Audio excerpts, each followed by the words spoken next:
हर साल मुसलमानों के दरमियान ये जिक्र बड़े जोर शोर से आता है और बड़े एहतमाम के साथ मोमिनीन इसका सुनने का एहतमाम करते हैं। मैं एक चीज आपको बताऊं, कभी किसी ने ये नहीं कहा कि हर साल करबला की दास्तानें क्यों सुनाते। आदमी अगर एक कहानी सुना हो तो दूसरी मर्तबा सुनने का उसको दिल नहीं करता, या अगर बहुत इंटरेस्टेड है तो दूसरी मर्तबा सुन लेगा, तीसरी मर्तबा दिल नहीं करता।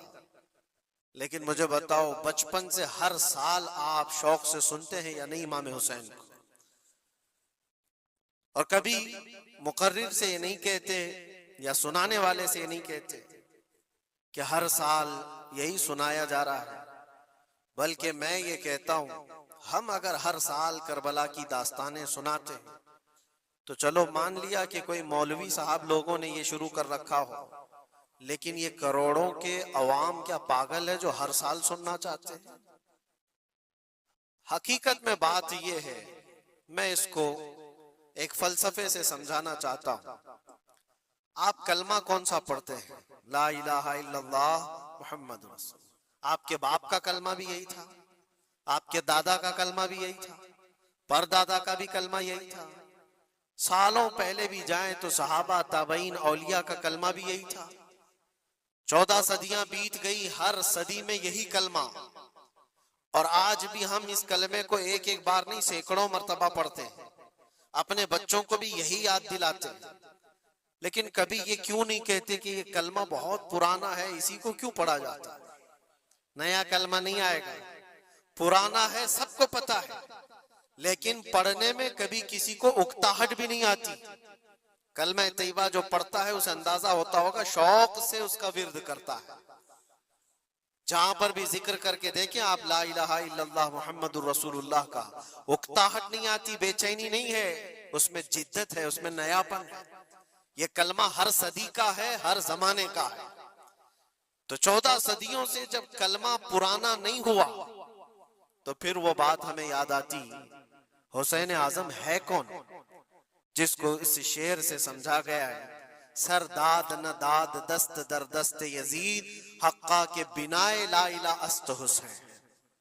सर दे दिया हाथ न दिया यजीद के हाथ में, और हक तो ये है कि ला इला की जड़ का नाम हुसैन है। तो ला इला की जड़ का नाम, ला इला की बुनियाद का नाम हुसैन है। तो जिस तरह कलमा पुराना नहीं होता, इसी तरह हुसैन का तज़किरा भी कभी पुराना नहीं होता। अजीजान गिरामी, मुहर्रमुल हराम ये हुर्मत वाले 4 महीनों में से एक है।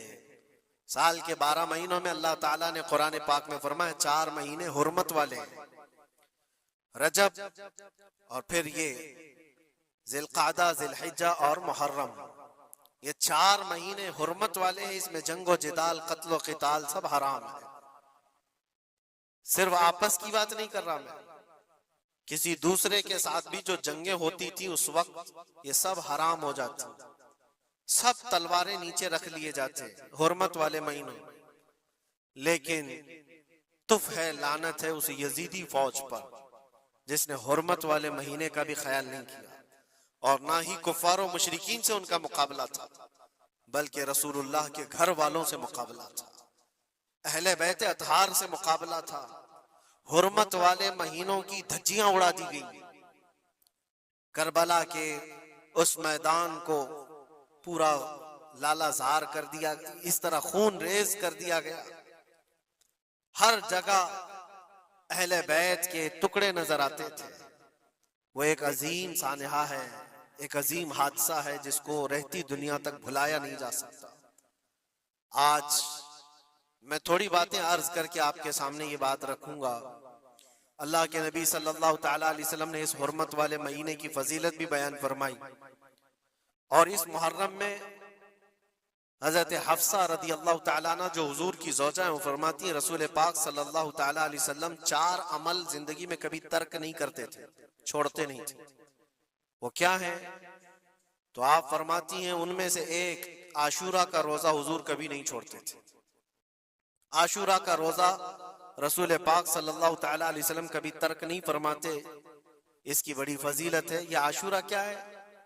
10वीं मुहर्रम के दिन को आशूरा कहा जाता है। बड़ा तारीखी दिन है। और बल्कि अल्लाह के नबी सल्लल्लाहु अलैहि वसल्लम ने यह भी फरमाया, क़यामत भी इसी दिन को आने वाली है। 10 मुहर्रमुल हराम होगी और जुमा का दिन ही होगा, जिस दिन सूर फूंका जाएगा और पूरी दुनिया फना कर दी जाएगी और क़यामत का मंजर कायम हो जाएगा। आशूरा का दिन आता है तो ऐ मोमिनो, सब के सब अल्लाह की बारगाह में दौड़ आ जाओ, इबादत के लिए लग जाओ। और उस दिन ये याद करना चाहिए कि यही वो दिन होगा जब हमें बारगाह रब्बुल इज्जत में खड़ा किया जाएगा।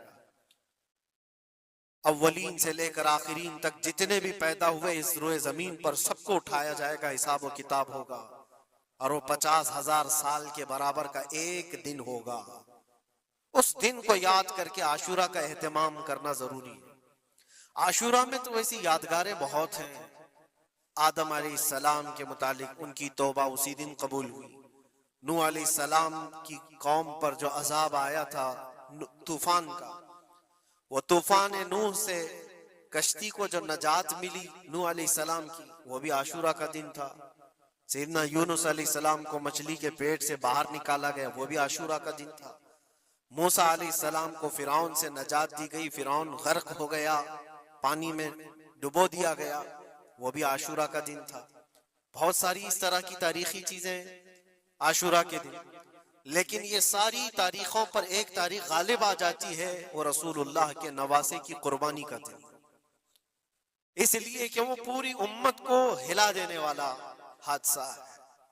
नबी आखिर ज़मां सल्लल्लाहु तआला अलैहि वसल्लम ने अपने उस लख्ते जिगर को, अपने उस नूरे नजर को, जिसके लिए अपने सजदे लंबे कर दिया करते थे।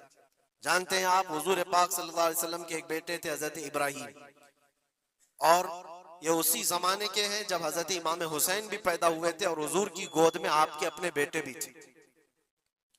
हुजूर सल्लल्लाहु तआला अलैहि वसल्लम के वो एक ही बेटे हैं जो 6 महीने तक जिंदा रहे। हुजूर सल्लल्लाहु अलैहि वसल्लम अपनी गोद में बिठाकर उन्हें प्यार कर रहे थे और इमाम हुसैन को भी गोद में रखे हुए थे। एक तरफ नवासा है और एक तरफ बेटा है।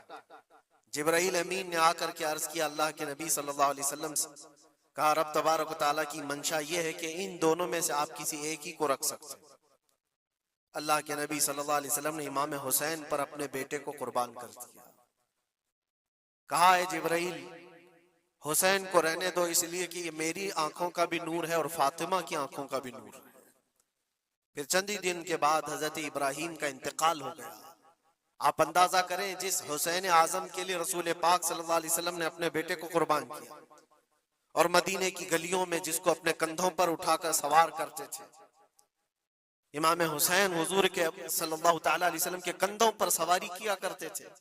दोष नबुव्वत जिनकी सवारी हो, अंदाजा कर सकता है कोई? उस हुसैन आजम के चर्चे मदीने तैयबा में बचपन में ही आम थे। सहाबा इकराम रिज़वानुल्लाहि तआला अलैहिम अजमईन देखते थे, कभी हुजूर सल्लल्लाहु तआला अलैहि वसल्लम मस्जिद नबवी तशरीफ लाते तो ये दोनों शहजादे हुजूर के जुब्बे पर लटके हुए आते थे।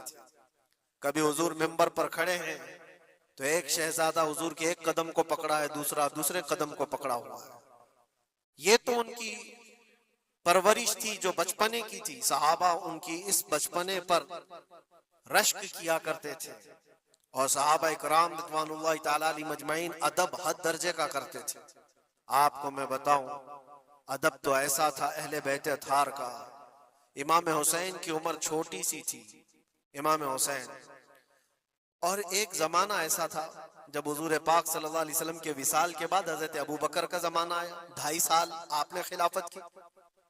फिर उसके बाद हजरत उमर का दौरे खिलाफत शुरू हुआ और हजरत उमर के दौरे खिलाफत को कौन नहीं जानता।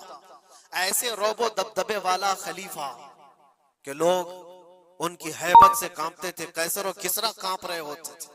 बड़ी बड़ी फौजें थर्राती थी उस नाम से, हजरत उमर के नाम से। उनके दौरे खिलाफत में एक बार ऐसा हुआ था कि हजरत उमर के बेटे हैं अब्दुल्ला, और उनका और हजरत इमाम हुसैन का बचपन में कुछ झगड़ा हो गया। छोटी उम्र थी, इमाम हुसैन की भी उम्र छोटी थी, अब्दुल्ला की उम्र भी छोटी थी। दोनों तकरार करते रहे, कुछ न कुछ बातचीत हुई होगी। तो हजरत हुसैन ने हजरत अब्दुल्ला को गुस्से में यूं कहा, तू क्या मुझसे बहस करता है? तेरा बाप तो मेरे नाना का गुलाम था, खलीफा वक्त हैं वो, और उनको इस तरह से कहा तेरा बाप आज जो खलीफा है वो मेरे नाना का गुलाम था। हजरत अब्दुल्ला को ये बात लगी, कहा मैं ये शिकायत अमीरुल मोमिनीन से करूंगा। वो दौड़ करके आए, खलीफा वक्त है जिसके सामने खड़े होने के लिए अच्छे अच्छे कांप जाते थे। बेटे ने आकर के कहा हजरत उमर फारूक से कि अब्बा आज मेरी हुसैन से तकरार हुई और झगड़े में उन्होंने मुझे यूं ताना मारा कि तेरा बाप मेरे नाना का गुलाम था। हजरत उमर उतर आए कुर्सी से और कहा, क्या हुसैन ने ऐसा कहा? कहा बिल्कुल ऐसा ही कहा। तो हजरत अब्दुल्ला कहते हैं, अब्बा का जलाल देख करके मैं समझ गया कि हुसैन को सजा मिलेगी। कहा जाओ हुसैन को बुला लाओ, हुसैन को बुला लाओ, उन्होंने ये कहा है मैं सुनना चाहता हूं। हजरत अब्दुल्ला दौड़े हुए गए, चंद और लोग भी साथ में आ गए कि हुसैन की पेशी हो गई है खलीफा वक्त के दरबार में। अमीरुल मोमिनीन उमर इब्न खत्ताब ने तलब किया है। हजरत हुसैन आए और वो शहजादे के अंदर जो रोबो दबदबा है, जलाल है, जमाल है, वो बचपने से कायम है। रसूलुल्लाह सल्लल्लाहु अलैहि वसल्लम का लुआबे पाक जिसने पिया, खलीफा वक्त के सामने आकर खड़े हुए। हजरत उमर ने पूछा, हुसैन मेरे बेटे को क्या आपने ऐसा कहा है कि तेरा बाप मेरे नाना का गुलाम था? हजरत हुसैन ने कहा, हाँ मैंने कहा है। डर किस बात का, खौफ किस बात का? जो कहा है वो कह रहा हूं, हाँ मैंने कहा। हजरत उमर ने कहा, कैसे कहे बताओ, किस तरह से तुमने कहा था, बोल के बताओ। हजरत हुसैन ने कहा, मैंने अब्दुल्ला से ये कहा तेरा बाप मेरे नाना का गुलाम था। हजरत उमर ने कहा, और एक बार बोलो। हजरत हुसैन ने फिर कहा, अब्दुल्ला तेरा बाप मेरे नाना का गुलाम था। हजरत उमर ने कहा, और एक बार बोलो। 3 बार बोलने के बाद उनके दोनों बाजू पकड़ करके घुटने जमीन पर टेक दिया। हजरत अमीरुल मोमिनीन कहते हैं, मेरी बख्शिश के लिए तुम्हारे जुमले ही काफी हो गए। आपने जो मुझे सनद दी है ए हुसैन, बस ये जुमला कल क़यामत के दिन भी कह देना, जब मेरा हिसाब हो रहा हो तो इतना कह देना, अब्दुल्ला का बाप उमर मेरे नाना का गुलाम था। इसलिए कि रसूल करीम सल्लल्लाहु अलैहि वसल्लम ने फरमाया है, अल हसन वल हुसैन सय्यदा शबाब अहलिल जन्ना, हसन और हुसैन जन्नती जवानों के सरदार हैं। ये जिसे इजाजत दे दे वो जन्नत में चला जाएगा, जिसे ये कह दे वो कि ये मेरे नाना का गुलाम है। मुझे बताओ मेरे अजीजों, उस हुसैन आजम की बात मैं कर रहा हूँ, वक्त का बारौब खलीफा अमीरुल मोमिनीन उमर इब्न खत्ताब, जिनके सामने घुटने टेक करके बैठे और कहे ये जुमला दोबारा कहो, उनका मकाम क्या हो सकता है? हद दर्जे का अदब सहाबा इकराम के अंदर था। और एक मर्तबा ऐसा भी हुआ था, हजरत उमर मिंबर पर खड़े थे, हजरत इमाम हुसैन अपने घर से दौड़ते हुए आए। ये वो मंजर था जब उन्होंने अपने नाना को मिंबर पर खुतबा देते हुए सुना है। जमाना उन्होंने आंखें खोली हैं हुजूर की गोद में, बचपना पाया है रसूलुल्लाह के घर में, और देखा है सबसे पहले खुतबा देते हुए तो अपने नाना को देखा था। लेकिन जब रसूल करीम सल्लल्लाहु अलैहि वसल्लम की वफात हो गई तो पूरा अंधेरा सा छाया हुआ था। हजरत इमाम हुसैन, उनके मुतालिक है कि एक बार हजरत उमर मिंबर पर खड़े थे, वो दौड़ते हुए आए मस्जिद में। हजरत हुसैन को ऐसा लगा कि रसूलुल्लाह खुतबा दे रहे हैं।